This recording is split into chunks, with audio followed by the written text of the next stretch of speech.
અમદાવાદ શહેરમાં સરખેજ પોલીસની એક મોટી કાર્યવાહી સામે આવી છે। સરખેજ વિસ્તારમાં ફતેહવાડી કેનાલ પાછળ આવેલી મોહમ્મદી પાર્ક 1 મકાન નંબર 58 આયસા મસ્જિદ સામેની સોસાયટીમાંથી નકલી ઇંગ્લિશ દારૂ બનાવવાની મિની ફેક્ટરીનો ભાંડો ફોડ્યો છે।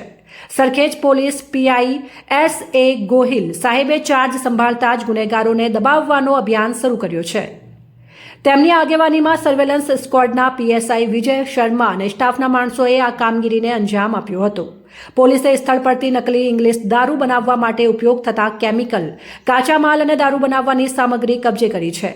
આ સમગ્ર મુદ્દામાલને પોલીસે છોટા હાથી ટેમ્પોમાં લોડ કરી સરખેજ પોલીસ સ્ટેશન ખાતે ખસેડ્યો હતો। હાલ આ રેકેટનો મુખ્ય આરોપી ફરાર છે, પરંતુ સરખેજ પોલીસ તેની તલાશમાં તનતોડ પ્રયાસો કરી રહી છે। પોલીસ સૂત્રોના જણાવ્યા મુજબ આ ફેક્ટરીમાંથી નકલી દારૂ બનાવાતું હતું, જે શહેરમાં અલગ અલગ વિસ્તારોમાં સપ્લાય થતું હોવાનો પ્રાથમિક અંદાજ છે। આ કાર્યવાહી તારીખ 31/8/2025ની રાત્રના રોજ હાથ ધરવામાં આવી હતી। આમ પીઆઈ S.A. ગોહિલના ચાર્જ લેતા જ પ્રથમ દિવસે જ જોરદાર કાર્યવાહીથી દારૂના ગેરકાયદેસર